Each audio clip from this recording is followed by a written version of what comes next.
We are at the Capitol with Representative Danny Morgan. Danny, thank you for stopping in. Always a pleasure to be with you guys. I'll tell you what, there was a lot of people at the Capitol yesterday. It was called a Tea Party, reminiscent of the Boston Tea Party, of course. Talk a little bit about what was going on. Well, best I could tell was that they've decided that we pay too much taxes in the country, and there are probably some areas we still need to do some tax work and maybe revisit our entire tax structure. My biggest concern about being a part of that was I was afraid someone would say they're being taxed without representation, and being a representative, that would have kind of hurt my feelings a little bit. So I was a little concerned that maybe that they were shooting at some of us and saying that there's taxation without representation, which originally was the Boston Tea Party's whole premise about what they did was we don't have a say. We don't have a say in our government. We don't have the ability to direct what all's going on. And so I know they were trying to pattern that after the old historic Boston Tea Party, but I think the situations were extremely different. But out of that Boston Tea Party came our form of government, which is great. Yeah. So Tea Party, it's nice to see people be able to congregate and to be able to get their voices heard up where the legislators are.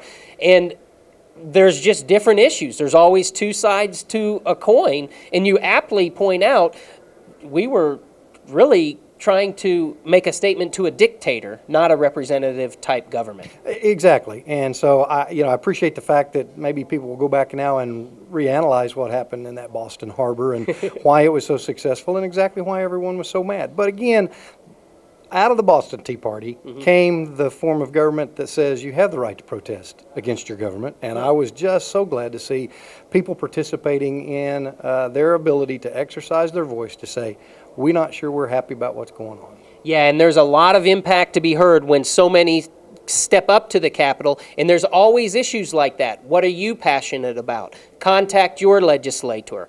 There's another bill that has come over from the Senate side to the House side that now the House is considering, the Senate bill, or SB 834. Talk a little bit about where that bill is and what that bill is in the process.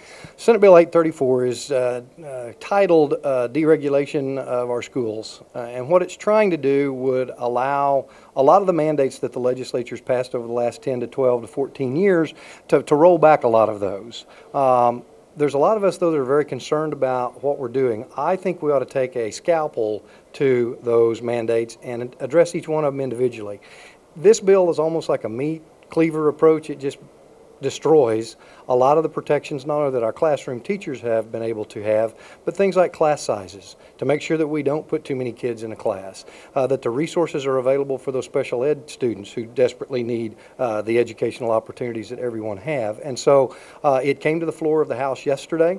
It was passed by a very, very small margin. I think maybe 53 of the 101 members voted for it. It was a lengthy debate. In fact, we extended debate double the normal time that we debate the issue in the chambers.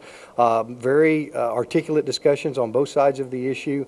I was one of those who was of the minority that voted against the bill, even though it did pass. But I still have major, major concerns that we don't open the door too widely, and then each school district establishes a different set of standards. And so each school district, if your child moves from district to district, there may be different standards that are established at each of the school districts, instead of saying there will be a standard that everyone meets across the state of Oklahoma. So it wouldn't matter where your child was in school, that the curriculum was the same, the standards were the same, and when some of these removals of these mandates, I'm very concerned about. So that is SB 834. You can go online to oksenate.gov to look at that piece of legislation. Now let's talk about the process. It has passed on the floor of the Senate. It is now passed on the floor of the House of Representatives.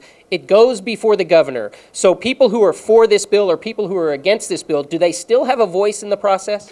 They do. In fact, it will actually return back to the Senate, because in the House side we did change a few things. We amended the bill and changed the language. The way the system works is it will now go back to the Senate for them to either accept the changes that we've made or reject the changes that we've made. If the Senate, by a vote, accept the changes that were made to it, then it would move down to the governor's office for action of either a signature or a veto. If they reject the changes that the House made and the changes that we wrote into the bill, then it'll go into what's called a conference committee, where members of the House and Senate Senate appointed by the leaders of both of those bodies will assemble those individuals in a conference committee, and they will try to work out the differences. If they can, then they will bring a new 834 to us with the changes made that both sides would want to have, and there'll be another vote on it. So Senate Bill 834, still very much alive. I need to contact my senator where it lays now and let them know what I think about the bill and how it reads. It is so important for the constituents and the voters of the state of Oklahoma to make sure they know who their legislator is, their Senate member and their House member, to know their email address and their office phone numbers to communicate their desires of what they want us to be doing.